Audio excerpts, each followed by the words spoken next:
Happy New Year, everybody. Welcome back. Happy 2026. Welcome to the January study session. This is our first board meeting. Let's start with the pledge. I pledge allegiance to the flag of the United States of America and to the republic for which it stands, one nation, under God, indivisible, with liberty and justice for all. Okay. Let's start with a brief reflection. It's the new year. We want to reflect on the past and express our thankfulness for where we are. So just want to start by saying I'm really thankful. I know I speak on behalf of the administration. We're really thankful and privileged that we get to work here. While we're always trying to improve, I think it's important to remember that we really are a noteworthy school district. This book of lists just came out. We're 26th in the region. We're 3rd in the state for small schools. We have a 94% approval rating from our families and our communities. So we're doing so many really great things. And, you know, at the start of the year, I think something for us to remember and recognize. So the same percentage of people say they're proud to be at Riverview, and I feel the same way. I'm really proud of where we work, and I'm happy to be, moving forward in 2026. I'll continue to do everything I can to create a stable and sustainable and fiscally conservative approach, and we'll continue to advocate for a world-class education for our kids. So we're excited to work the long hours and stay focused and do everything we can to make this the best place we can possibly be, and put out well-rounded and capable students to college and the workforce. So just going to keep doing that, create a great school district where people want to move into these towns, the lovely towns of Verona and Oakmont. So can't wait to get started for the new year. I want to officially welcome our new board members, Mr. Kennard, Mr. Smales, Ms. Metzger. Thank you for being here, as well as our returning board members and our new board leadership, Mr. Paris, President, and Ms. Schutz, Vice President. Thank you. And finally, it's Board Appreciation Month. It's January. So usually in January, we get you guys a little gift, a token of our appreciation. So we got your book. This is a book that our superintendent group is reading. I've really enjoyed it. It's called Ambitious. It's about, low ego leadership. It's great. Hopefully you like it, enjoy it, or use it as kindling, whatever you want to do with it. But and we have my wife thought Toblerone was good because of the Switzerland Matterhorn, and we're all climbing, reaching new heights together.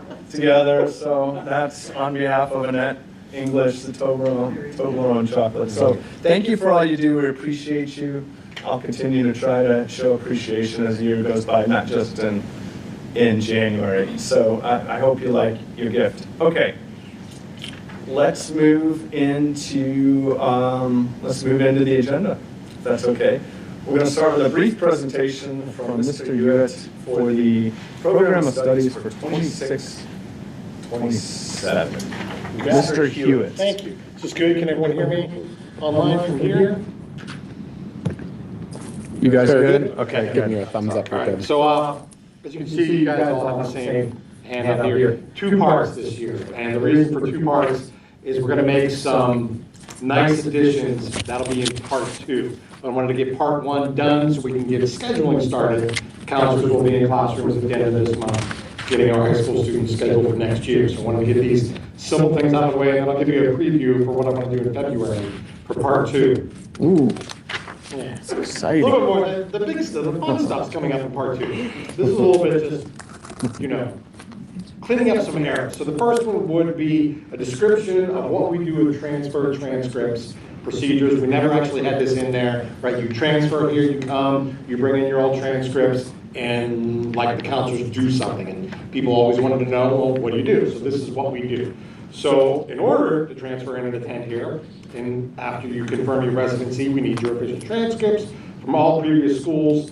that you attended, then the counselor then takes that, works with you to review and develop an academic plan so you can meet your graduation requirements for here. If you're like a ninth grader, it's a little bit different than if you're coming in at the beginning of your senior year, with a bit more flexibility when you're coming in your senior year. But the important part is what happens for a college application. So let's say you come in as a junior, where you don't get like a Riverview transcript that shows your freshman, sophomore year, and your junior year. You keep those. So you have your transcripts, and then what we do is that we show you the transcript, the Riverview transcript for the Riverview classes you took, and the GPA based on those. You keep your, let's say you came here from North Hills, you would always have your North Hills transcript, and when you're applying to colleges, you use both of those. Mrs. Morasic did a lot of research into this to make sure that we were covering all our bases. She reached out to the Common App. Colleges often require now the self-reporting for applications. So as a student, you're putting in all your 9th, 10th, 11th, 12th grade grades in there, self-reporting on the application, and then sending in the transcripts. The GPA, the Common App told us you use what's on the official Riverview transcript, and as with most, no one was around here when we had all those GPA talks years ago. A lot of schools recalculate your GPA anyway based on their criteria. They take your grades off the transcript, so they get your transcript from North Hills, they take your transcript from Riverview, they input it, and then that way they're all looking at students from 500 different school districts equally. So we just wanted to get that in the program studies so people had a little bit more of an understanding of what happens when you transfer in. Great. First edition. We have an update to the dual enrollment description on page 9. We struck out a couple sentences because what's coming up in part 2 is we're going to be adding college and high school classes, right? Something that we have been behind on as a district for many years. Most other districts, like our kids go, Patsy Vortek's daughter graduated with almost an entire year worth of college credits when she graduated from Plum a couple of years ago. So we are going to, that's one of the holdups. We need to get an MOU from Seton Hill University, and then we're going to add a bunch of classes that will be eligible for college and high school. So there's a difference. You can still If you dual pay for enrollment. them. If you pay for them. Yes. So Yeah. they're both two kinds of dual enrollment. But the dual enrollment that we currently do is you go to CCAC or WVU or wherever we have an agreement with, you actually take the class at the school. Now, pre-COVID, that meant going to the school. We would have kids leave school and go to CCAC and take classes. Now, after COVID, everything's online, so you're taking it through CCAC or through whatever. So we still have that option. But what we're adding is college and high schools where you take AP chemistry and you get college credits for taking AP chemistry from our teachers, which is a lot easier to do.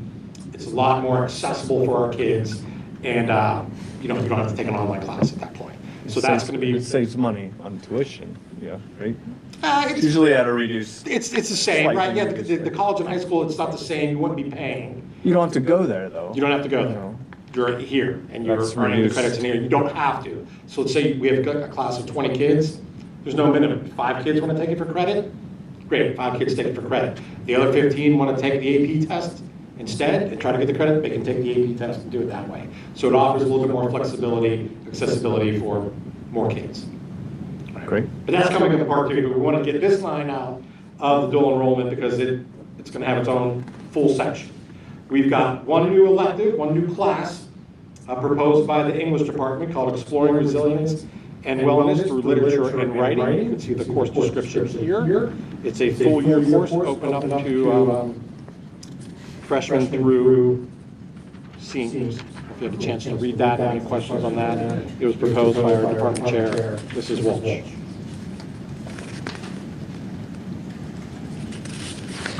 You want to take this class? Yeah, she's very passionate about building resiliency and wellness.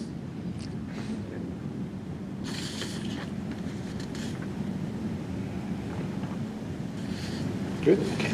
The next one is just a fix on our math pathway graphic. We noticed that we were missing an arrow from the 8th grade Foundations of Math that allows you to then move into Algebra 1.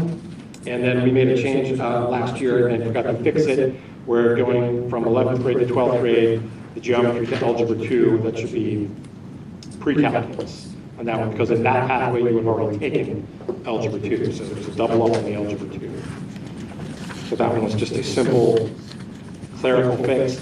And then the last one that we have for part one here is an update to consumer and food science prerequisite. Also really dealing with kids who move in and transfer in. We added, so the consumer and food science class is like foods too. So we basically have 2 family and consumer science foods courses available. This is foods 2. Prereq used to just be food science with kitchen skills, but if you're transferring in and you didn't have that at your school, we wanted to keep it open up, especially for seniors. So we said any senior with a minimum GPA of 3.8 and a successful interview with the course instructor may sign up for this course so they can take this course as a transfer student, or maybe as a senior you just couldn't fit in foods course. Okay, so the part 2 preview. So next month, what I'd like to bring to you is the college and high school information, the details on how that's going to work, and the MOU with Seton Hill University. We actually met as a team. It's going to be, our first wave is going to be the AP courses. So all the AP teachers came in. Over the summer, I reached out to all the schools in the area that did it. I said, here's the deal. Here's what they require from students.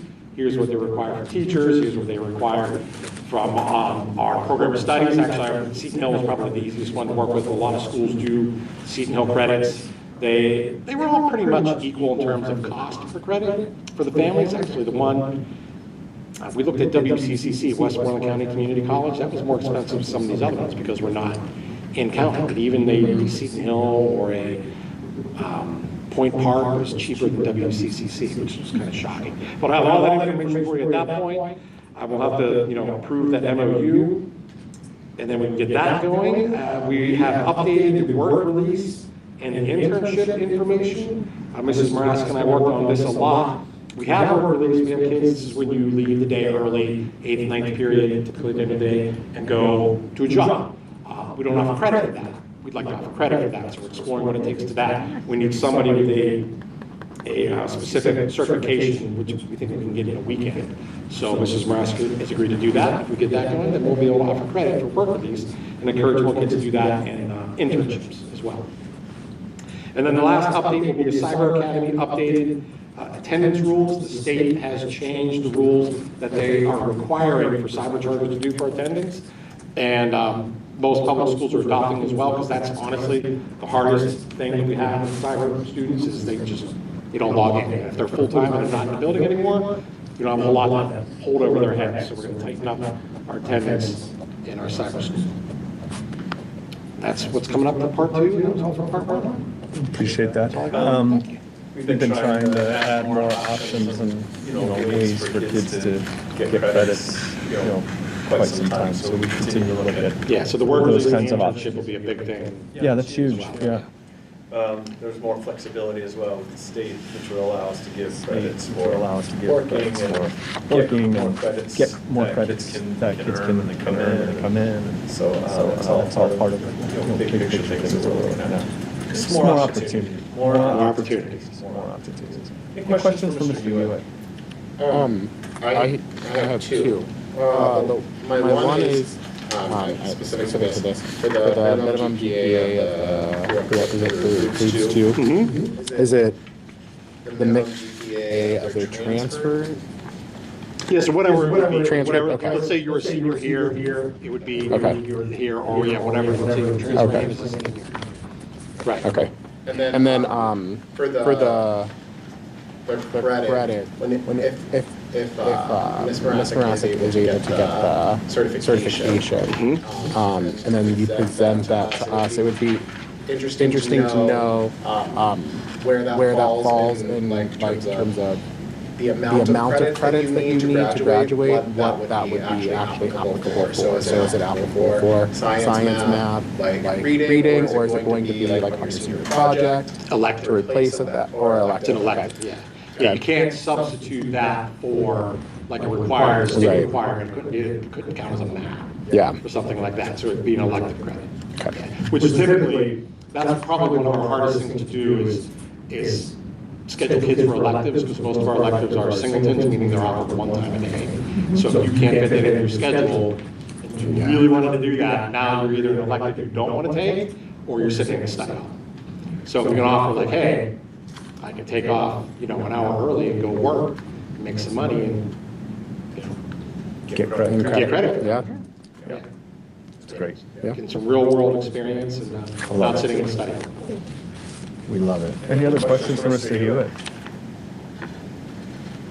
Mr. Hewitt, thank you. We're looking, it's a cliffhanger. We're looking for the February cliffhanger for you to come back.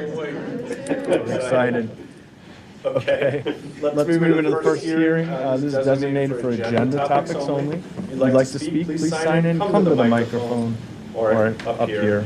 State your name and address, and please keep comments 3 minutes or less. Also keep in mind the board does not typically respond to public comment, but rather takes the hearing into consideration for future governance. Also, please realize that all comments and meetings are recorded. Would anyone like to speak in our first hearing of citizens?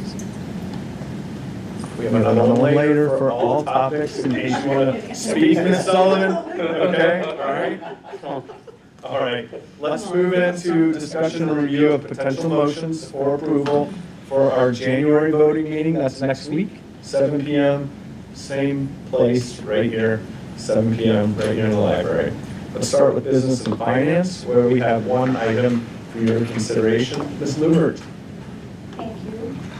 You're gonna have to speak up so Thank that you, these Dr. guys can English. hear you. Yeah. I am requesting approval for the capital purchase of a Chariot ice scrub floor cleaner for the high school in the amount of $10,247.92. About 3 months ago, we sent our almost 15-year-old Chariot scrubber out for repair. I sent it to Fagan, and they worked on it. They worked on it. To repair it, it was going to be anywhere between $2,500 and $3,000, and there was no guarantee that something else wouldn't break on the machine. I thought it was more responsible to get another machine that's going to last us long-term instead of putting more money into it. So this is my recommendation. Are there any questions or comments? So the repair didn't happen? The repair did not happen. These are those little blue machines that they ride around on. And, Well, they're not riding on this one, they're standing behind Oh, it. they're The standing behind one. ride-on one was double the price. Okay, stand behind. So I'm gonna make them stand. Okay, I stand corrected. Any questions about the floor cleaner? Wonderful, Any okay. custodians listening, I'm sorry, but. No, hey. And it has a maintenance agreement with it, so, yeah. Great, we can get it repaired when we need to. Okay. Let's move into agreements, contracts, and resolutions, beginning with a residency verification product called Clear. This enables schools to collect information regarding families in order to aid in residency-related issues. As you know, each year Riverview's per capita rate of pay for students, regular ed students, is $17,618.17. Special ed students are set at $29,467.87. Each year we are seeing an increased number of families that have tried to circumvent the system in order to enroll their children here at Riverview. I guess that's partially a good thing in that people want to come here. The not so good thing is that they're trying to come here without the proper certification and documentation. And since we don't have a truancy department, which a lot of people, like right now, Mr. Rochers is the point of contact for that. So this is a verification software product that's a consortium price through the AIU. And essentially it'll run, sort of reports. I think your law group has something similar to it, which we've been kind of harassing you guys to get to us, but we'd like to be able to, use the program to help us verify when we need to. So this should be a cost savings. One student, if it's here and they're not supposed to be here, costs us $17,000, and the product is somewhere around $9,000 to purchase on a year basis. It pays for itself with one student.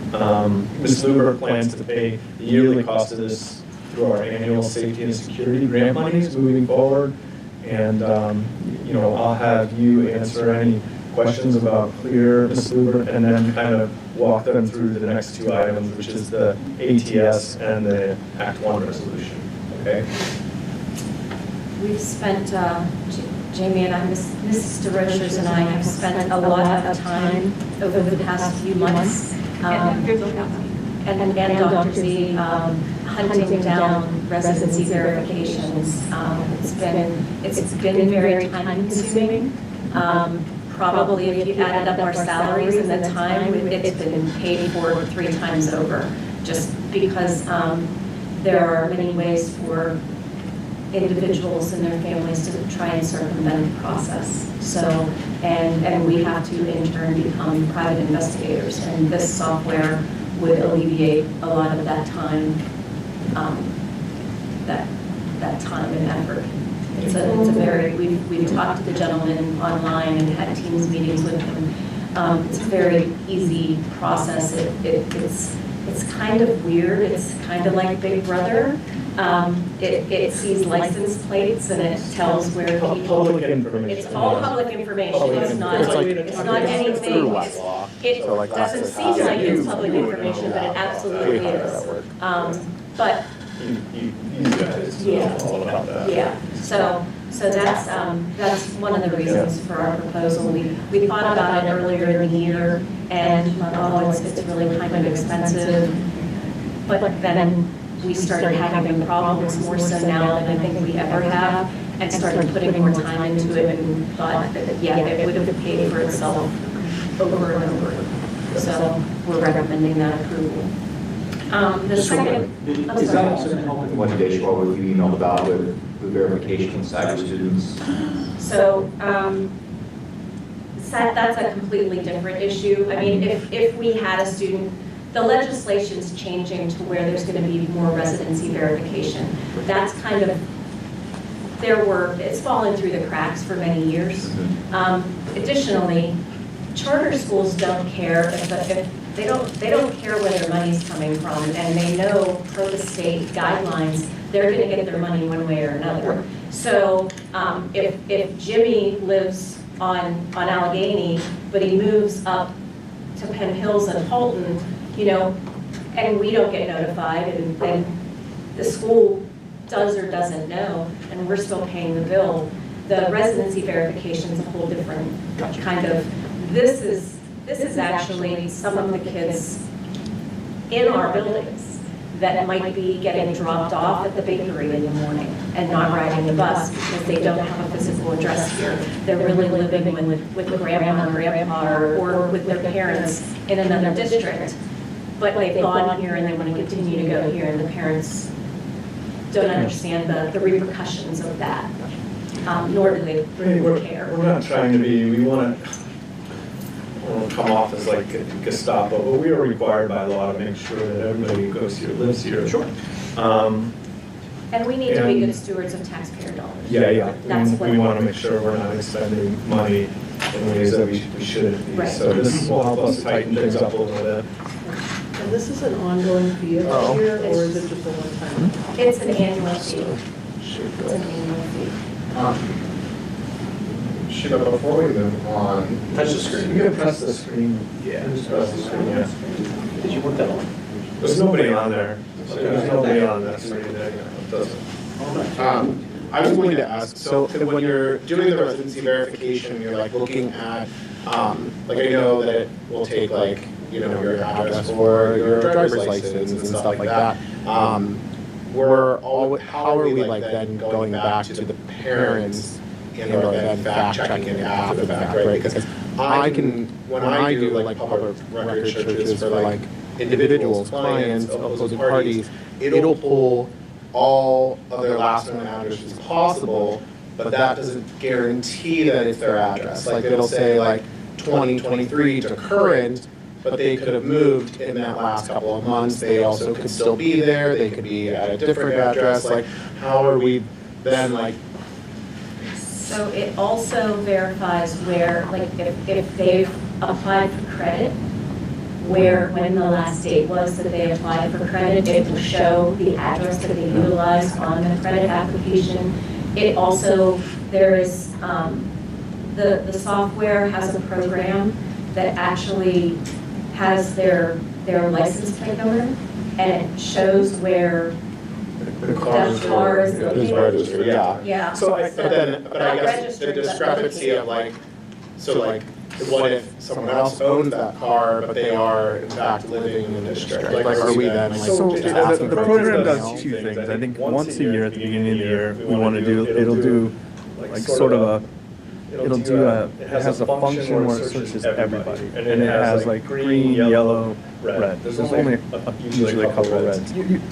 So we'll do that at the beginning of the year and say, hey, we have reason to believe we need to update your residency. And we'll give them a chance to come in. Yes, we're not trying to like, you can't go to school. You're just like, hey, you need to just give us updated documentation. The other things that happen during the year are typically things that happen during the year where we're sending like, maybe special ed paperwork. We're going to a house, it's getting sent back to us. So right there, we're just like, okay, this is getting sent back. We have reason to believe. And then once we, the team kind of looks at it, say, we have, evidence that you may not be living here, we give them a chance to just re-up the residency. If they can't do that, then we work through our legal team, and they help us on things like, hey, give you this amount of time to like prove your residency. We're not, I don't want anyone, I want everybody to understand that we do this in the most respectful, dignified way for people. We're not trying to like play gotcha. We're just trying to tighten up and make sure that the kids, the families that are going here, that live here. That's all. So this will help us just like put some of those details together. We don't have to like inundate our legal team and pay money for that. We can just have the program help us with that. So I think it'll be great. Tons of schools in Allegheny County use it, and we're able to get it at consortium prices because so many are using it in the AIU. We were just like, well, we're small, maybe let's see how this goes, and then they just keep coming and coming, and sort of like, okay, let's invest to try to help us out a little bit. So anyway, so that's that. Any questions on that, guys? Ladies, gentlemen? How about AT? Let's do the other two, please. So, Sheila. I'm not sure if anyone saw my email today that I sent out to the board regarding the ATS service agreement. I talked to Mr. Coben, who's the regional gentleman from Tri-County, and I've never realized that we had been using, like when our coaches or teachers take just a handful of students, even the golf team, to a location. We have ATS drop a van off. Model UN has needed vans on occasion, and normally ATS only has one or two smaller vans that you don't need a CDL for. But if they don't have things, then they don't have a van, then we have to look at like Hertz or Enterprise or something like. This is $115 for an entire day. So it's a very reasonable cost without having to have that ATS driver and pay their hourly rate for them to drive like they do of us. But this is just something that, as I stated, they're kind of tying up loose ends, things that ATS didn't have, but Tri-County has utilized in other districts that they have. So this is just putting in place a lease agreement for us to utilize those vans as needed. The remainder of this year, we are going to be up for. It's an open-ended Yeah. contract, so I'll send it off to Falco just to gather NBM's blessing. But it is the same contract that they utilized, and I did pull one of the invoices today just to verify, and that's exactly what we've been doing since prior to my being in Riverview in 2023. So, And keep in mind, we are looking at, this is the year where we look at contracts for busing, so. yes, so as I said, we will be doing an next- RFP in the next for month or so. transportation services, yes, sooner rather than later. Okay. The third item on the agenda is our resolution for the Act 1 resolution. As you know, every year we can raise taxes to what the Act 1 index is and is verified through the state. 2 years ago, our index was 5.3. At that time, I explained to the board that allows us to increase our millage rate by that percentage. Last year, it was 4%. This year, it's gone down to 3.5%. This is us stating that we are accepting that 3.5% as our ceiling. We will not be applying for exceptions. Exceptions that are allowable in the state are grandfathered debt, electoral debt, special education expenditures, and retirement contributions. As you notice in our fund balance, we have set aside funds for those. Those are our noted funds for retirement increases. Retirement's kind of leveled off. I hesitate to say leveled off. When I started working in school finance, the retirement rate was 4.76. Now it's 34%. We pay 34 cents on the dollar of every dollar we pay in salary. So those retirement contributions, I've in my past lives, I have applied for the exceptions, and occasionally you are awarded that. It's dependent upon your expenditures. So I don't believe that our district will be eligible for those, nor historically does this district raise taxes to the index. So there's really no reason. If we didn't approve this, I would need to have a preliminary budget by the end of the month.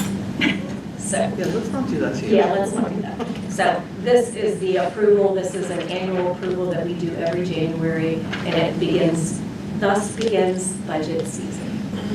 Okay, so Okay. we'll be asking Yay. your approval of that Act 1 index. Any questions on those other two items? Wonderful. Okay, let's move on to board governance and regulations. As we discussed with you in the new year, we are streamlining our volunteer and clearances protocols in order to make it easier for our staff and volunteers to ensure that all documentation is certified and up to date digitally in our new frontline system, which you approved a couple months ago. So thank you for that. We're already better off than we were before. This process has initiated a very focused look at our volunteer handbook in order to align our processes with clear expectations. The Board Policy Committee has also discussed the policy that is attached to the volunteer handbook, and we're still discussing that. And that's something that we're going to address, and we moved it to February for the policy. And that way, the policy, the handbook, protocol, they all are in alignment and match. The purpose of all that is to ensure that we have the proper documentation and make the process as painless as possible for people that are volunteering their time to come. They're not getting paid, volunteering time to come work with us. So we gave you a revised handbook we took from a lot of different places. We did our best to make sure it was aligned, and it is certainly commensurate to other districts that we looked at as well. But this should be helpful to the staff and the volunteers as well. It's only a few pages. Any questions on, we did make some changes. You'll see. Yeah, we made some good changes already. But if you see anything that edits or omissions or things that you're wondering about, let us know. You can also let us know next week after you dig into it. If you find something that you say, hey, Mr. Paris already helped us with that today. So we were able to streamline some things earlier in the day. Anyway, any questions on the volunteer handbook? Should be good. Okay, personnel. Let's move into potential motions for next week regarding personnel. First item is a sabbatical request for one of our teachers. In conjunction with that, we have replacements and hiring packets available for both long-term substitutes, replacing our two teachers set to go on sabbatical here, both at the semester and this spring. The hiring packets are available for your review. We also have our usual precision substitutes. That's every month. And this month, we'll be also asking for your approval of our annual Werner Elementary Targeted Assistance teachers who are set to provide support to students from January to March of this year.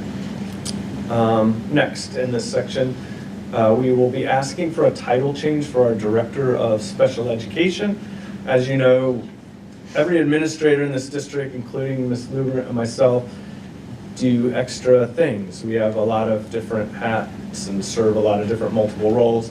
Mr. Rochers also serves as our homeless liaison, our Title IX coordinator, attendance and truancy point of contact like we just discussed, and she oversees our counseling and health departments. The title of Director of Pupil Services is more aligned with what her current duties are and more appropriate certainly for her signature block when she's sending things out for Title IX or so it doesn't, special ed director contacted me about Title IX issues. Director of Pupil Services would certainly cover all of those ancillary duties. There's no cost associated with that, just more alignment. Any questions on any of the items so far? Well, I do have one question. There's one of the substitutes. Do we know who they're replacing for the sabbatical? You will know, you'll have that exact information in the voting meeting where you'll have replacing. Okay. Because I'm like, this one it has the form Or has it there, yeah. for MS, but it just doesn't say who. Oh, is that who? That's for who, yeah. Okay, never mind. Okay. So it should be in the hiring packet, but it'll definitely be written explicitly next. No next worries. week's Good. meeting, yeah. No, that's good. And then I will say, I noted to Dr. English, and I don't know how the rest of the board feels about it, but I wanted to ask the board, and also some of the community too, just to make sure that our titles not only are in line with what we're doing, but then are also reflective of what the overall job is. My fear with changing I do think that your title needs to be updated, so don't get me wrong there. I think that it should possibly be Director of Special Education and Pupil Services, so that we're denoting that we're not moving away from the special education. That was the original purpose of the position, and while most of our administrators, all of our administrators, realistically wear multiple hats, I don't want it to look to the public as if we're moving away from the original goal and intent behind the position. And I know that Pupil Services does cover, right? It covers the gamut of anything that our students need, right? So, I mean, theoretically, yes, Special Education Director would absolutely fall under that. But I think that the idea in getting the position was for special education. It was not for truancy, it was not for homelessness, it was not for every other thing that Mr. Rocher now does. And not to say that I'm not appreciative, and I also don't want your title to be reflective of the things that you're doing, but I just want to make sure that it's reflective of the original purpose, which was special education. And so I don't know what the rest of you feel like about that, but that's kind of my thoughts on the title, is that it would just be both. I agree with Antonio. This makes sense because, like, people, like, and particularly, like, if people are coming into the district and looking to find out who the director of special education in our district is, and we say, oh, it's the head of people ops, then I don't know. You want to direct path to the person that you're looking for. So yeah, I'm in support of that as well. Director of Special Education and Pupil Services. Yes. Is that okay with you? That's perfectly fine. I really don't care. I just Even if we want put block. Pupil Services first, that's a great point, Roger. Like, if you're coming into the district and you have children with special needs, and you're trying to like figure it out, yeah, you may go to the director of pupil services, but you may not realize that that's also going to be your director of special education, right? And so you just may reach out just because it's that person versus knowing if that's so perfect. Okay. That was easy. Director of Special Education and. Can I borrow this? Should have a pen. Jamie, I told you that. I have like 1,200 of them, like on me, like a good like 2 in this pocket, 1 right here. I think I have another one in my like jacket. I'm like a pen crazy That's person. fine, I'll make note of that, thank you. Any other Thank you. discussions so far? Go ahead. I did. Can we please put it in alphabetical order? I Alphabet, what do you hate mean? things that are not in alphabetical order. It's the Pupil services elementary and teacher special in me. education? Yes, I also think it's a good segue that we can drop the second part in a little bit. I think it's an educational piece. There are many other districts that have a Department of Pupil Services, and it's not a Yeah. unfamiliar term in the field. I would say director. But Go ahead. I do agree that for a transition to help people have some clarity that makes sense. So,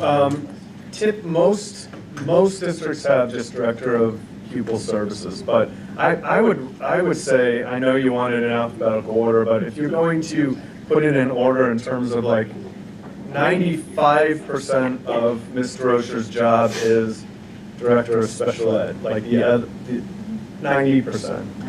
90. Yeah. Ms. Rocher's 90. So, you know, that, in that regard, it may make sense to do the special ed part first, and then the pupil services part Oh, second. Bridge is not gonna like Is that, I know you don't like that, Bridget. Sorry, but- Bridge. Because I would agree with Okay. you. But yeah, that does make more sense to have it as the first and then the second. Yeah. And then I think I think you're right, once people get used to it, I don't think it's gonna be a major issue moving forward. But, okay, that's great, good discussion there, appreciate that. Mr. Rocher appreciates that as well. Okay, Thank you for all that you do. we're also gonna be asking for your approval of a student teacher for high school history for semester 2. And finally, we've been talking about this a little bit, but the senior administration is recommending a redistribution of duties within our admin team. Specifically, our current junior high principal, Dr. Turk, is being recommended to assume the duties of the buildings and grounds director. We believe that his skill set and efficiency will allow him to meet those requirements and take on additional academic-related duties currently assigned to other administrators. The purpose of this shift is to maximize our current workforce, to ensure that our building administrators have more time to focus their attention on being in classrooms, supporting teachers, and in turn, supporting students. Therefore, we will be asking the board next week to approve a title change from Director of Building and Grounds to Director of Academics and Facilities, which accurately depicts the redistribution of duties. This should have minimal to no cost to the district, as we will hire an assistant principal at a rate similar to the previous building and grounds director. We are not adding a position, but merely redistributing duties and asking the board for a title change. The Act 93 Administrative Union has approved this shift, as it would improve the quality of work for the entire bargaining unit. Any discussion or questions regarding title change and redistribution of duties?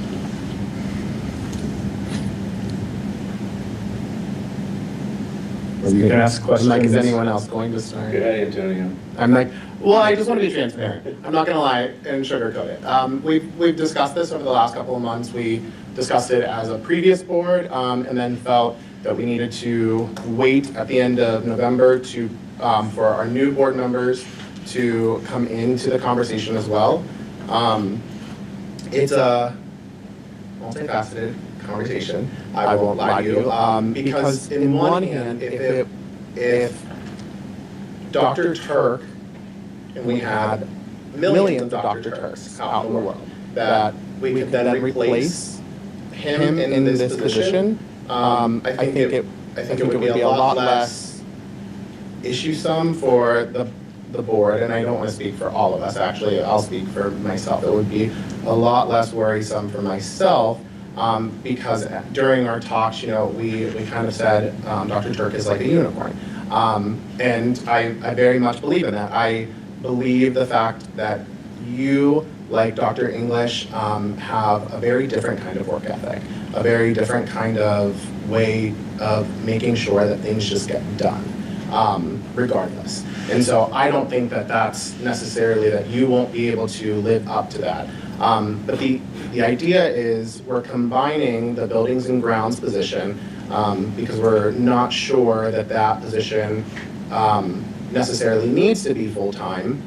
So maybe part-time, right? And then with all of these other academic components, which would be like testing and curriculum and data. Thank you. I was like, there's another one. I know that there's another one.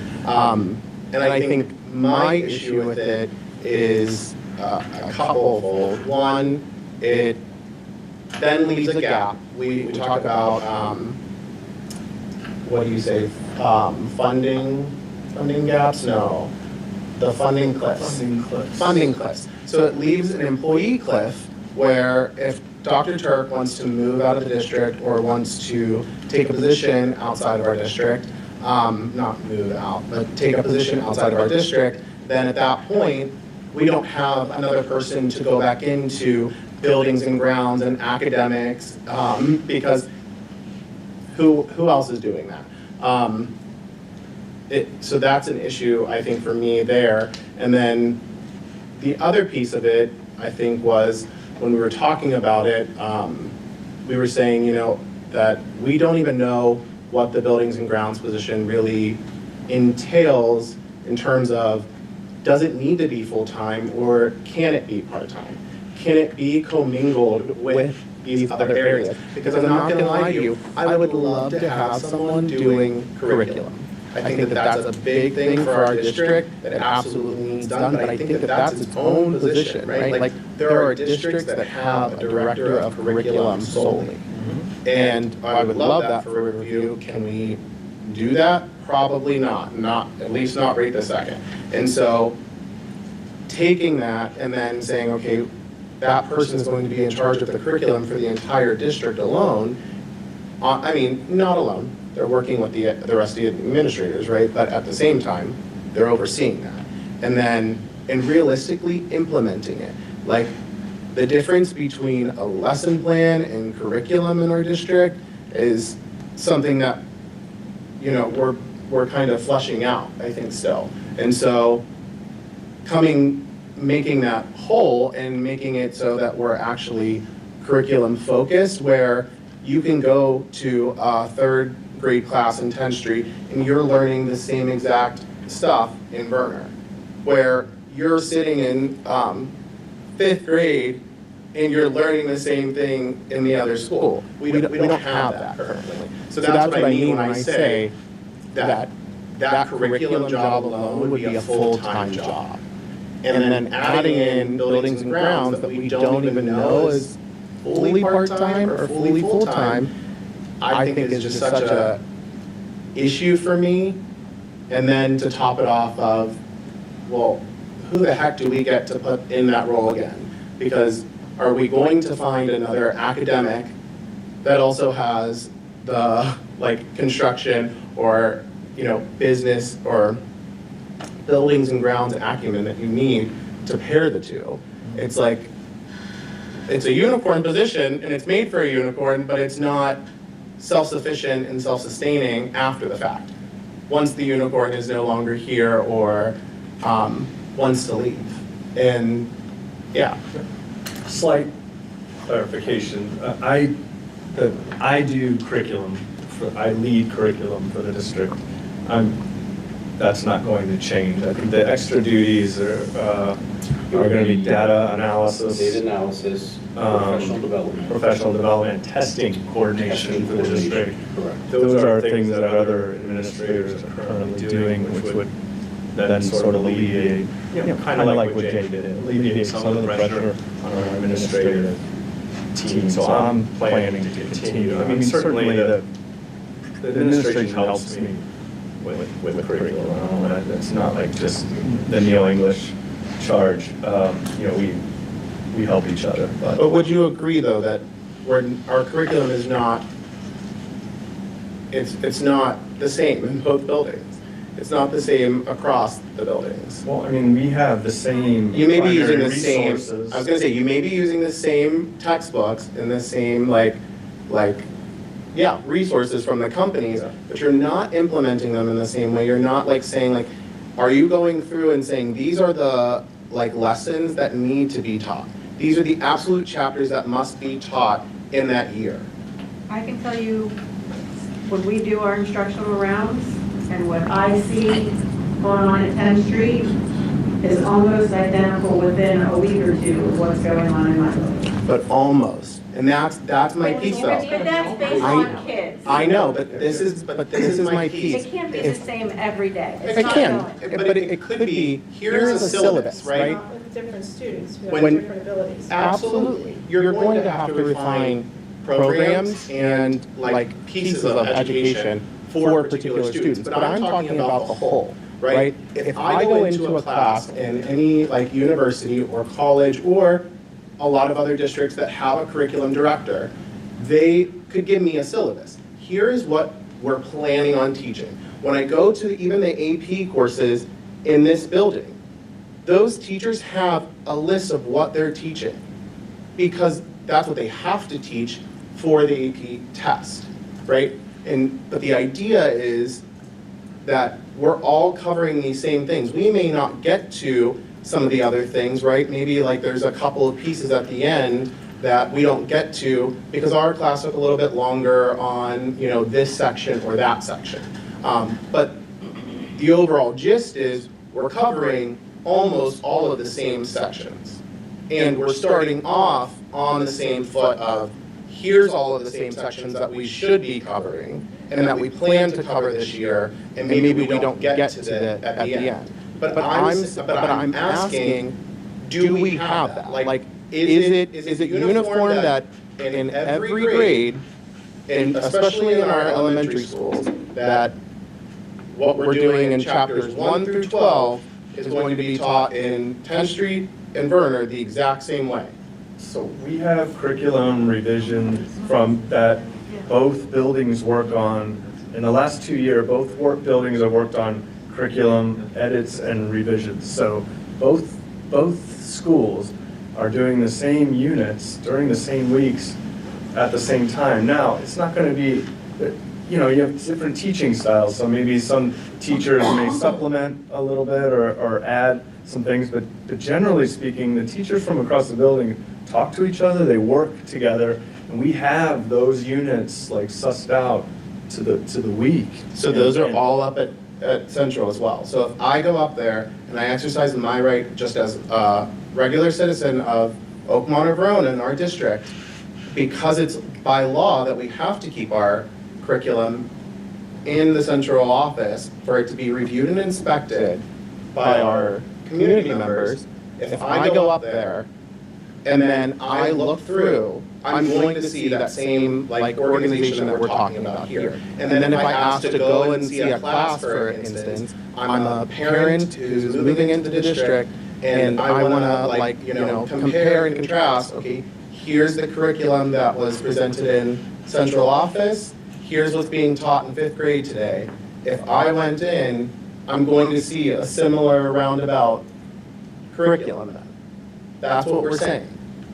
If you tell me that, then that's a different story. But if that's not what we're saying, Isn't that what we're putting in that? Yeah, we have that. We're currently so we're in the development of it. Just be real about it. Yeah, we're putting it in, you want the, we have you want the the hard copy in the system. That's what we're doing. Do we do it? Yes. Is it written in that new UC system? Yeah. That's what we're in. We have reading, we have ELA completely finished. We have a good bit of math finished, K through 12. We have the units on our academic website. And yeah, the curriculum and units are already on our academic website online, public. And when that curriculum revision is done, it takes a couple years to update it. We had a bunch of information in another system called Rubicon. And you probably have some experience with this, but we're using Power School's UCCI program. We're in pretty good shape. Most of the classes in high school are already submitted and ready to go. We're still sort of fine tuning a couple things. We have all of reading and ELA done for the district. We have, I think, one more day of math, and math will be done for the district. So our big ticket items in terms of literacy and math specifically, and science, are pretty well sussed out in the system. The goal is to make that system available to the public so they can just go in and see it at any time. In the meantime, we have the units and the curriculum and the materials all up on our academics website, on our district webpage under Riverview Academics. So yeah, we're working towards it. We're doing, like you said, we're doing the best we can as a group. No, absolutely. I'm not updated. I don't want it to be that I'm knocking you guys down for that, but what I'm saying is, what makes me apprehensive of putting in 2-3 positions in one is that position alone is one that needs dedication and time that is by itself, right? That's the real worry. And for me, combining buildings and grounds with academics just doesn't make sense.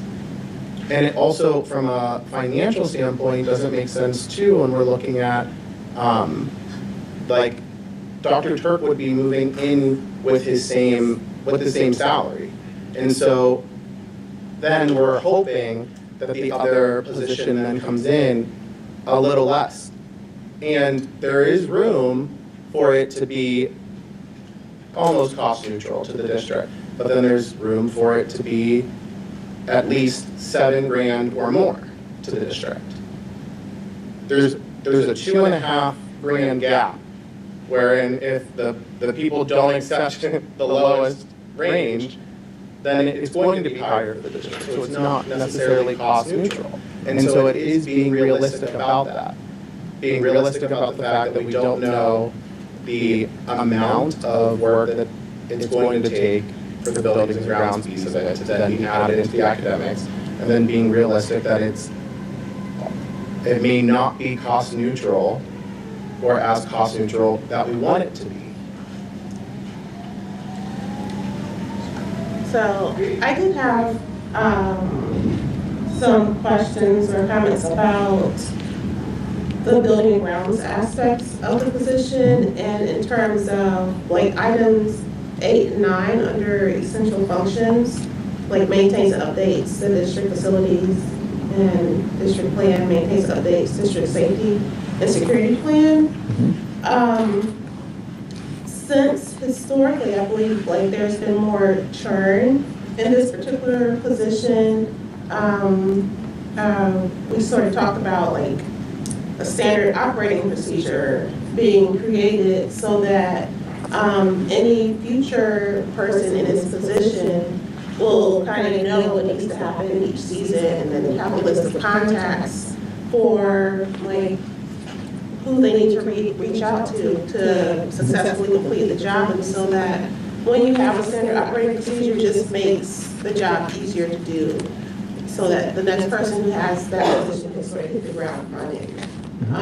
Or even add in a line item talking about maybe that first year there's a quarterly check-in to make sure that we're sort of hitting all of these benchmarks, and that way down the line we are covering all of our bases and are building a good foundation within that first year, and nothing sort of slice between the cracks in terms of setting a good structure for the position.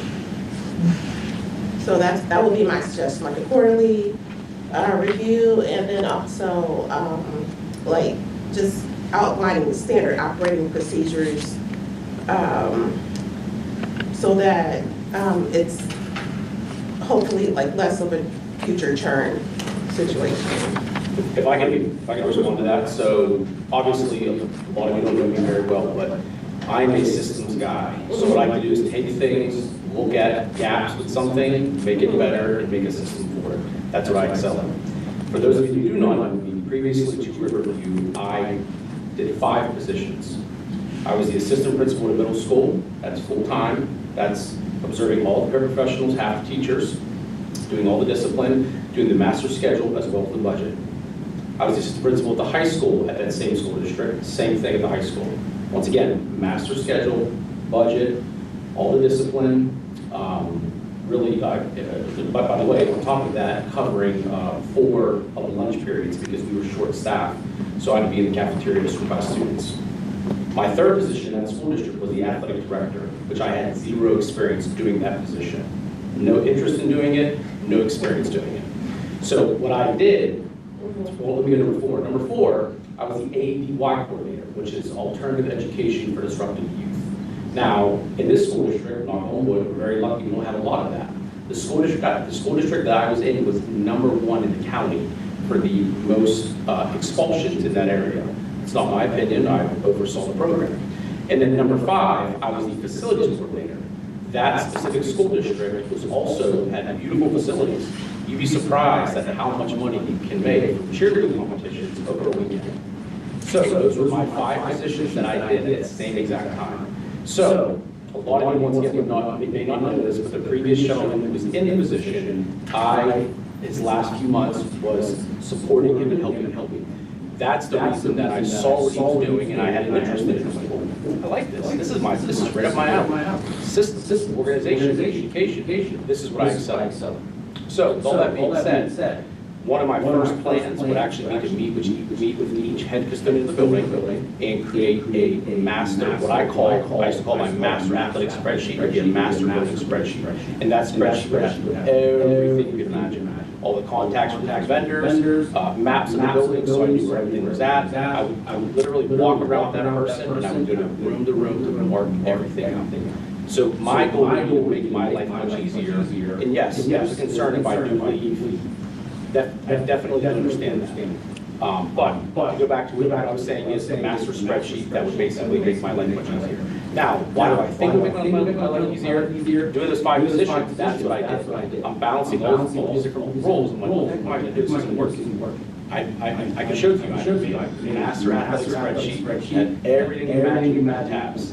You name it, contracts, contacts with Mr. John, got it. So everything, when I pass that on to the next person coming in, it's everything they need. Okay, so hopefully that kind of answers some of your concerns.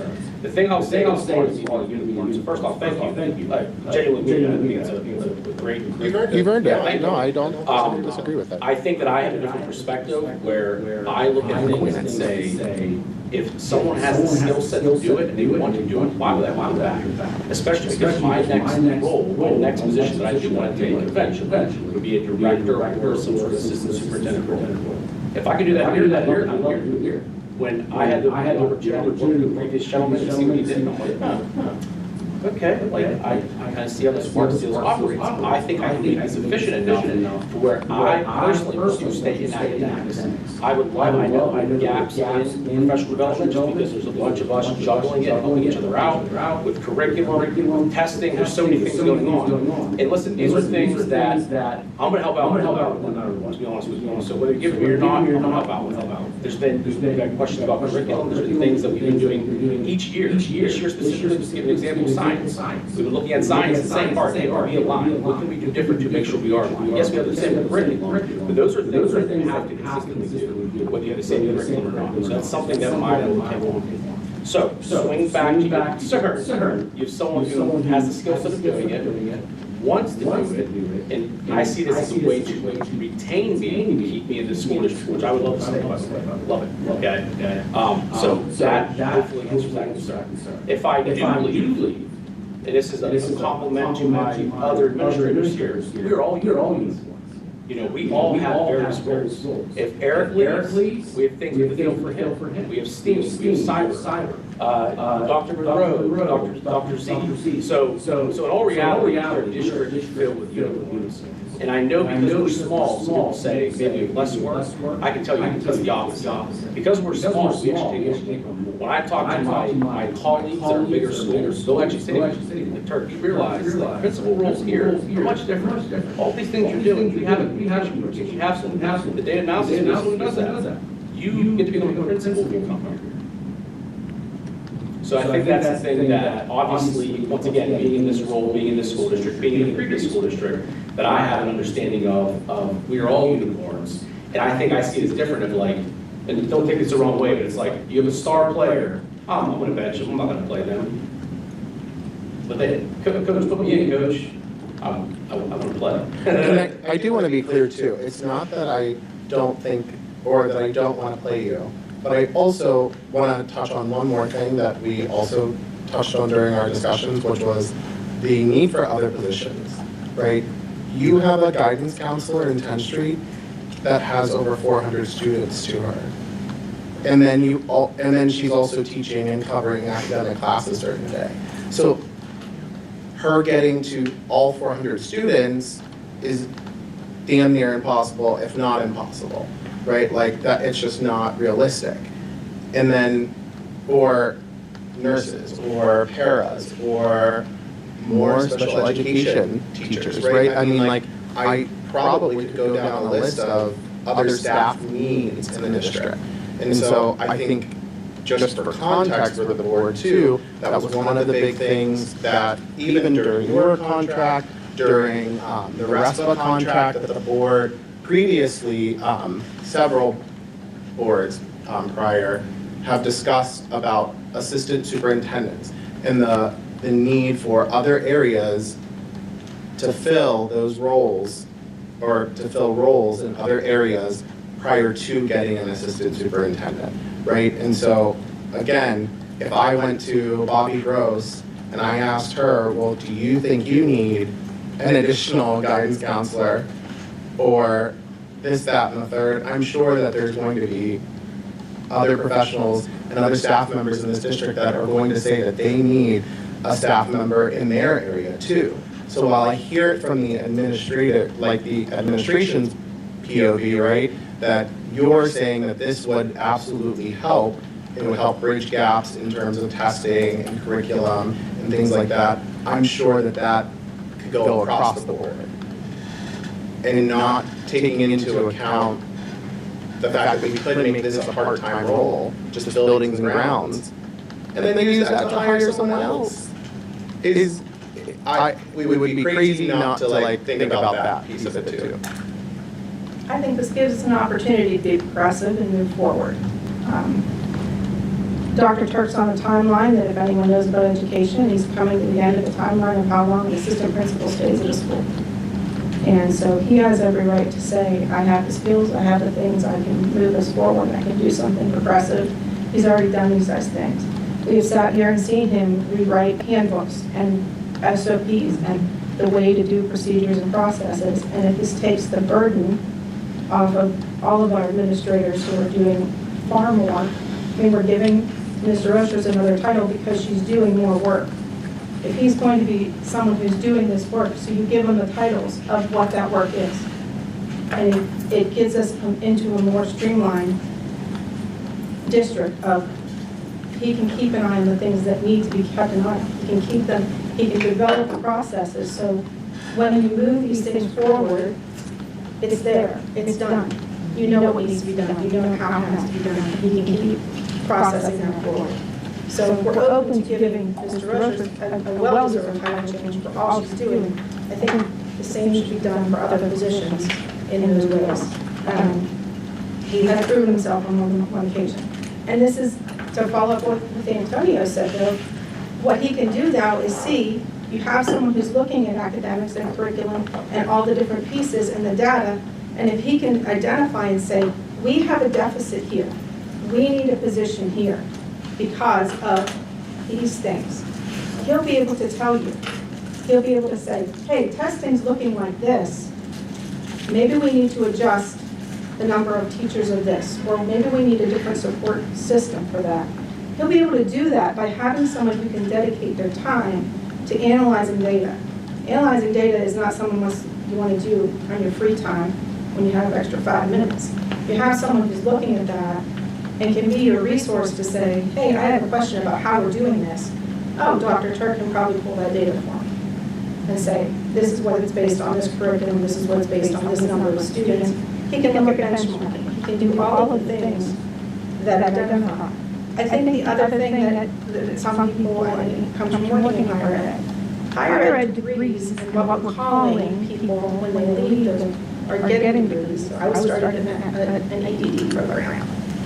What you're learning in those programs is not just how to be a principal or how to be a this. It's how to do budgets, how to look at maintenance, how to run a school, what are all the different processes. So you have people who are coming out of those degrees with that knowledge set. He has that knowledge set, he's proven that knowledge set, not just here, but in another district. And he is a unicorn, yes, but he also has the things that are needed to get us to move this forward. So that is my perspective on it, and that's why I think that it makes sense if we want to move forward and give our administrators time to do their jobs, but also be able to now look at a more streamlined and better way of doing things as a district. I think it's also important, just have a plan. If he decides 4 years from now, he wants to be assistant superintendent somewhere else, all right, well, who's going to take over data? Right, who's going to take over the testing coordinator job? And then you just hire a grounds person, right, like a facilities manager. That's right. So I think as long as we have some sort of fallback plan, like exactly a plan B, that if he does make a district at one point, hopefully you don't, then we have a plan for that. I think it would just go back to the way it is right now. Right. We had a building and grounds person. I'm doing data analysis with some help from other people. He's already doing some data analysis stuff. We're just, guys, listen, I'm just trying to maximize as much as possible with the funds that we have. I am totally open to adding additional positions. You want me to add, I think we could put our heads together and prioritize from top to bottom what positions we would add. But I have done, in the last 5 years, I've been very, very careful about adding new money to the budget because I know spring comes up and people are concerned about taxes, and I want to be as conservative and responsible as I can. For me, this is just about squeezing as much out of what, squeezing as much out of the stone as we can, getting some other things done. These guys, just like Dr. Turk, we had Dr. Monroe as special ed director and a principal for a lot of years. I don't know how she did it. She did a great job of that. Dr. Z's been doing. In this district, if I remember. Yeah, Dr. Z does We go back. federal programs and a host of other things. So this is just a way to lighten the load. I think Mr. Rochers did a great job of lightening the load. I think all the administrative team will agree the load's a little bit lighter, a little more palatable. I think in a small district, you just have to do more. I like doing more. There's a group of people who like doing more. This is just a way to provide a little more equilibrium. I'm just trying to get as much as possible out of. I just want to get as much for the kids and for the staff as I can. I'm going to continue to do that. And if the board doesn't agree with it, that's fine. We can go in another direction. I appreciate all the points that you guys are making, certainly. Does anyone else have any thoughts in terms of discussion points moving forward? It's a great discussion you had. Yeah, I think, like, like, I guess, recapping a little bit, like having a contingency plan would be good. And then also, he mentioned having, like the spreadsheet, like the master spreadsheet, I think that's great. If we can sort of tie that in with like the standard operating procedure sort of like manual, that will give us like a good like backup plan, down the line. And I think maybe if the description, like the job description could maybe incorporate a little bit of that wording. Oh, that Yeah. sort of master. The master plan or like some type of standard operating procedure. I mean, Yeah. really, the goal is to have one spreadsheet with all the numbers of our contracts, how long the contracts are, what the responsibilities are for each head custodian, each custodian, timelines, procedures for how to call off and how to find coverage for people, all in one place, so that when somebody leaves, just like here, this is it. I don't want to suggest either that those things don't exist. They exist, some of them are on paper and they're here in a centralized digital electronic location for all those things, like you said, is needed. We don't have that in one place currently, and that's something that we talked about with Dr. Tarvey in a lot of detail in terms of trying to create. We need that, I think. Other thoughts, worries, For next week, can we also see what the salary range or what the cost of the district would be for a part-time buildings and grounds and other positions that we could add to the district? Well, salary right? benefits. Right, because, I think also the other board members know, we got emails about, like I said earlier, like paras being needed for like burner for the beginning of the year, or like special education, or teachers, or classroom sizes, right? And so thinking about those, I would like to just see what the cost benefit analysis would be in those other areas as well. It's lightening the load for the administration, but what does that look like for the rest of the district? And I think all of our, again, it just goes back to, I think, if you ask anyone in any of the buildings, if they could use an extra hand, I think that they're all going to say yes. I don't think that's arguable though, but I think we're comparing apples to oranges. There is a need, there's a need. So we're saying the administration's need is more I'm not important saying, than... no, I never said that. I didn't say it's more important. I said these are two different things. And that's what I'm trying to assess, is this position more important than other positions that other members of our district would say that they do need? No? But I It's saying that there's room for both of those here will discussions. tell us a need for a position. I have full confidence that everyone in this room would come to a meeting and say, you know what, we really need a whatever. I mean, they have, they do. So when there's a need, I have full confidence that everyone would bring it to us.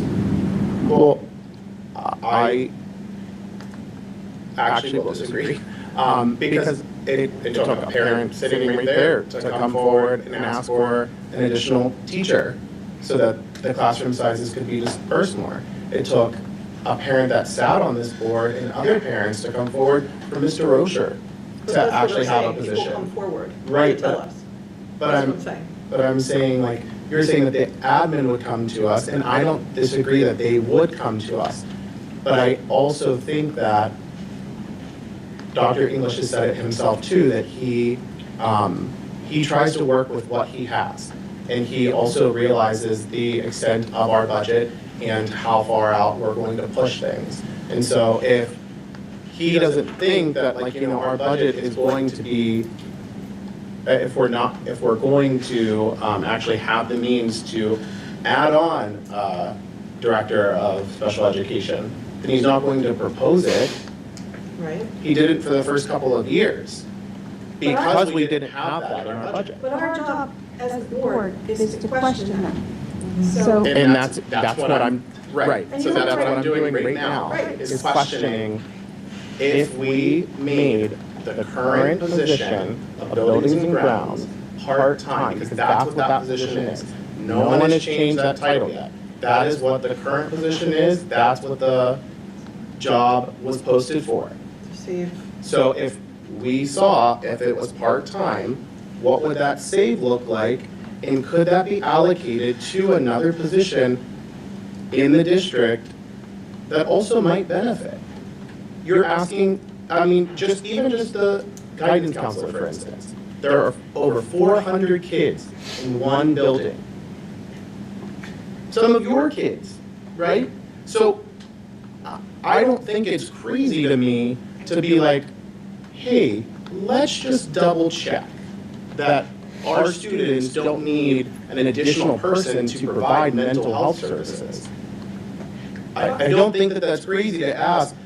Let's double check if there's the ability to provide another teacher that could disperse a class size of over 25 to maybe 18 or 16. To me, that's not crazy. I went to this district, I had access to those people. So, in my mind, I'm sitting here from a student perspective, now as an adult, saying that I don't disagree that this administration does more than they should have to be honest. I think Neil goes above and beyond, to be honest. We may gripe in a school board meeting, but I know that this mayor goes above and beyond. I'm not gonna sit here and act like I don't. I'm not gonna also not say that I don't appreciate this man and everything that he does, and when he takes time off, that he should actually try to enjoy it. Right? Like, because it's like, I know that it's scarce. And I know that then it goes to all the rest of these men and women out here too. I'm not naive to that, but I just don't wanna presume that this administration position is more valuable than a position that directly impacts our students. I don't want to say that without knowing numbers and things like that. And I'm not saying no one is, but I'm saying I think that that's where we're losing sight of it. I don't think that it's not a matter of can you do it? It's a matter of should we do it? That's my So you're saying that we have a current, okay, let me just get an understanding of what you're saying. We have a current amount of money allocated towards administrative positions in this district. X dollars, right? What I just want to make sure I understand what you're saying. We're proposing to reallocate those dollars and duties within that allocation of whatever the administrator's allocation is. We try to get it cost neutral, it could cost a little bit more, whatever, that. You're saying, if that's not, you're saying take a piece of that administrative allocation, half of a position, which we're not sure if we can afford or not. We're not entirely sure, because there's always been a full-time person in there, and take that half-time, so you're saying cut down the administrative dollars by this amount and see if we can redistribute it down into the staff, like reallocate those dollars down here. Is that what you're saying? Yeah. Because, I mean, Al Peter was doing a lot of what the building and grounds director that he became. I went to this district, so I've seen it from all 15, 16, however many years. He did that position as a head custodian until we then made it into a buildings and grounds position separately. So is it something that could be rolled back into that some way, shape, or form, and then all the money's reallocated, right? Like, those are questions that I just have. I would be more, honestly, administratively, I would be more comfortable making that decision after we have, maybe somebody like Dr. Turk in there, where we have all that stuff together. We know exactly how much time and energy a highly efficient person will take to do the job. Then, if you ever leaves, you'd be like, hey, maybe you would say, you could probably do this with a really good person and half time. I don't know how many people would do that job as a half-time position, but maybe we would know for sure. And it's not like we don't know. I mean, all of the building and grounds people we've had, they haven't been like, hanging out or like putting their feet up. I mean, they were working all day. We have Sheila and I are the evaluators. We know, we meet with them, we stay on top of what they're doing and not doing. So, but yeah, I understand what you're saying. This and this is what you're making the delineation. So I got it. I mean, that wouldn't be our administrative recommendation, but if that's the will of the board, then that's the will of the board. We're happy to provide the money for a half building and grounds person. I mean, it'd simply be approximately 90,000 cut in half. And how much time will it take to get that person up to speed on doing the job? A half-time person?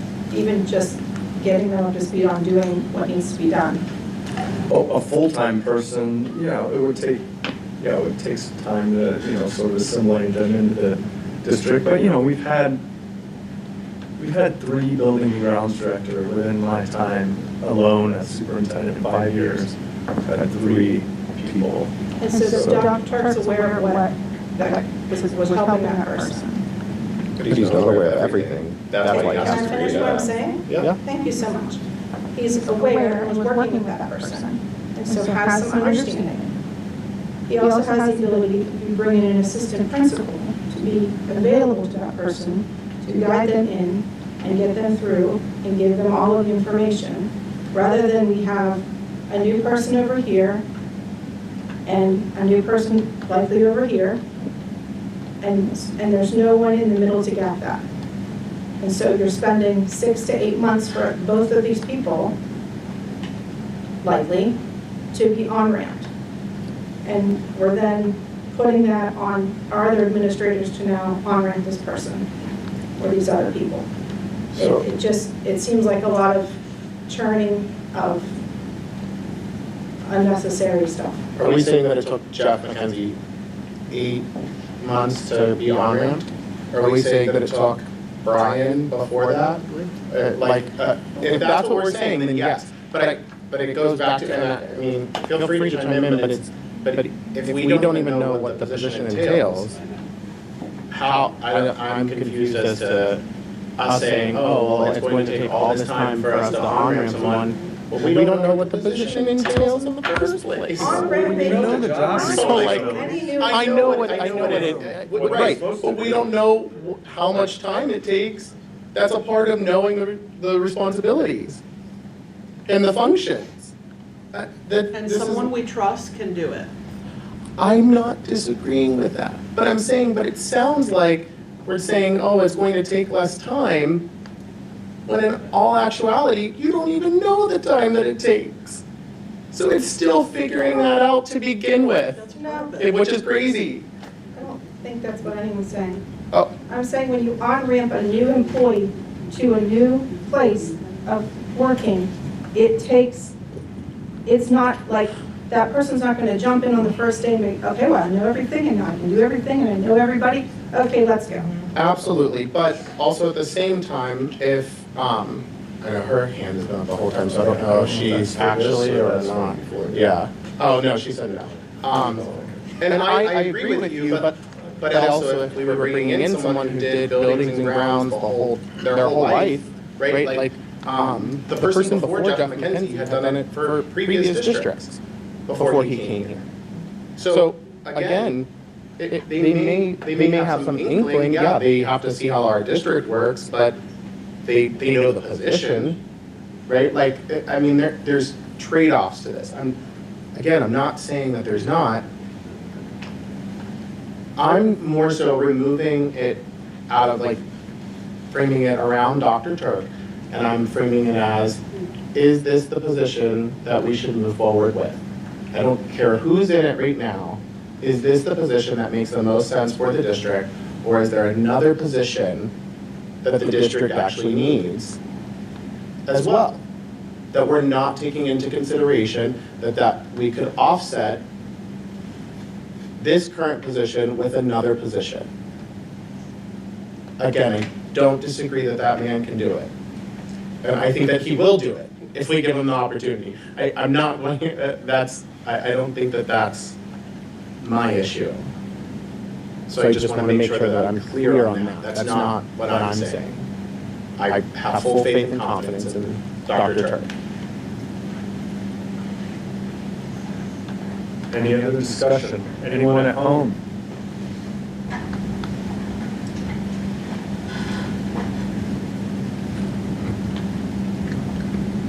Okay. Horse is dead. Let's keep everybody okay with continuing with the agenda? Okay. Great discussion, guys. Good public discussion. I know we've talked about this for a couple months. Yeah, appreciate the discussion. Let's move into student life. We have 2 annual items here for your consideration. First is to seek your approval for the Riverview Civic Engagement Committee.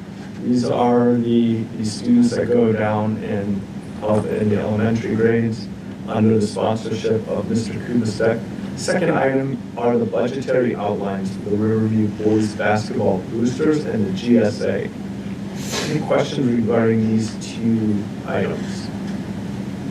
I don't, but is there still, now we're on the subject, is there still a key club? Like a million years ago, there was a key club. Yeah, there is a key club still. Yeah. Did they do community help, like if a neighbor needs help?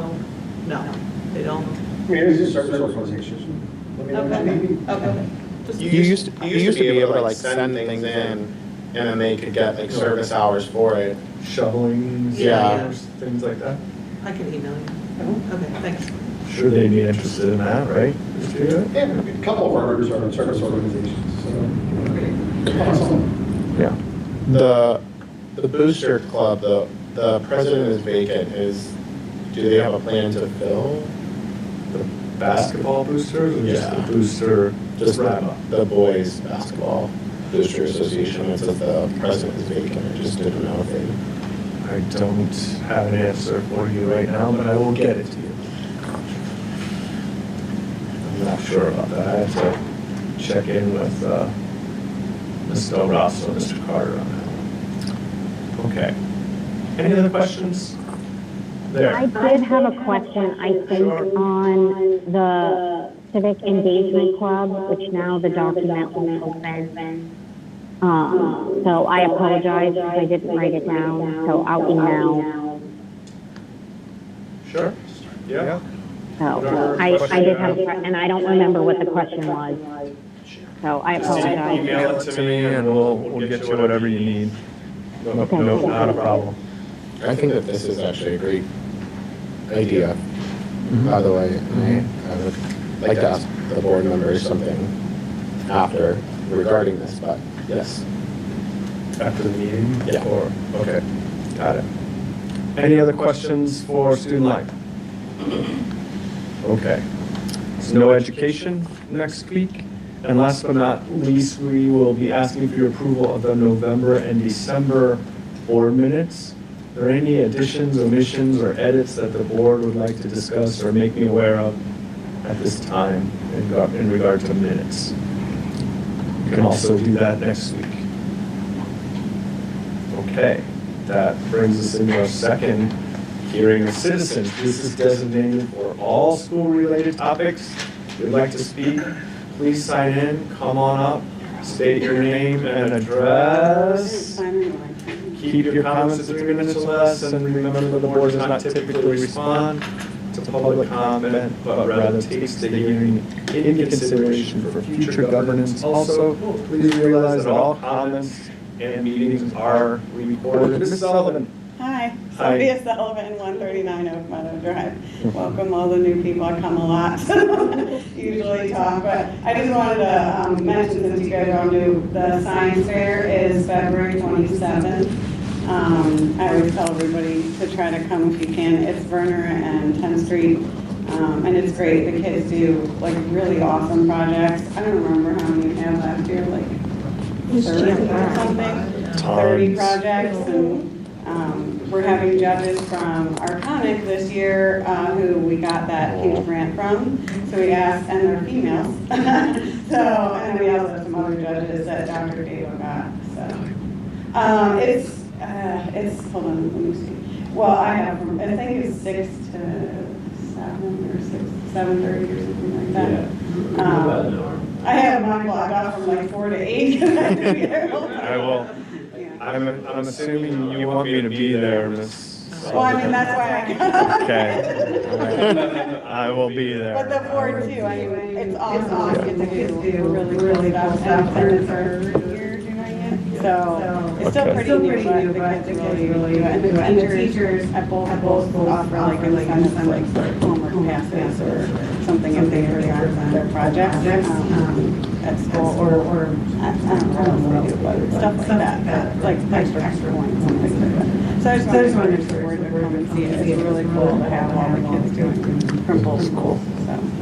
Thank you. Where's it held? It's in the street, in the gym, the biggest place that I do all the projects. I'll be there. Yeah, I mean, you should see these projects, it's unbelievable. It is big. That date?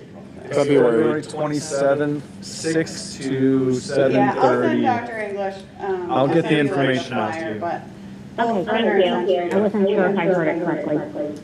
yeah, I'll make sure it's in your weekly and you guys are, you I'll know. send you the flyer, Dr. English, so you can send it to the Cool. board, but.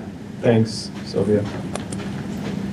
I know we're not supposed to respond, but I just really like the fact that there isn't like first, second, third, you know. Yeah, like, we just just random. yeah. It's just really nice. We just, everybody gets a ticket. Yeah, because they all last. Like, Yeah, they all do different they stuff. just all like showing off their thing, and that's what it's. And then this year we offer for them to do models too, like if they want to do like a cell model where they define everything, because sometimes doing like an actual science exam for some of the, because it's only third through sixth, but even for the third graders, sometimes it's a little too much. But doing like a model would also, would also, information about it is also a great idea. Dr. said maybe we should add that as That is really cool. as well as a project. It's bigger every year. Yeah. That's a fact. Yeah, but it'll be great to have our cognitive people come. And it's not, I say judges, but it's really, they're just giving feedback to the students, for future, so that's really what they're doing. Cool, thanks for a reminder. It's in my calendar. Awesome, thank You're you. good. Okay. Anyone else for hearing a citizen? Okay, let's move into our next section, board comments. Are there any additional board comments at this time? If I could just make a personal comment, many of you know that my father passed away late December, and I'm really grateful for those of you who reached out and shared that the last 3 years have been pretty difficult in our family, and knowing that I had some flexibility as a board member to be virtual when I need to, and I do this service as an homage to my dad. He spent 60 years in our community on many different civic boards, school boards, working for the county. And so in writing his obituary this week, I reflected on that's why I sit here today. He taught me that as a young person, and I just am grateful, and I hope that as we all do this work, we keep in mind that there are people before us who laid the foundation, and we have to keep moving forward and keeping those things in place. So thank you all for your support the last few years, and I'm sure it's not the end of needing support, but that part has come to an end. So thank you all. Appreciate you all. Appreciate you. Thank you for sharing. Thank you for sharing. And we want to follow that. Okay. Well, once again, sorry for your loss. I'll forward you the obituary. She wrote a pretty amazing life he had. I'll send it out to you tomorrow morning.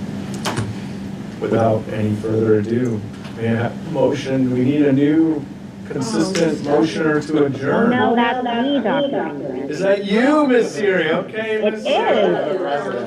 The Verona tradition. Okay, Verona tradition. Motion to adjourn, Miss Siri. Yeah. Okay, thank you, everybody, for attending. Administrators, thank you. I know you have long days. Appreciate you being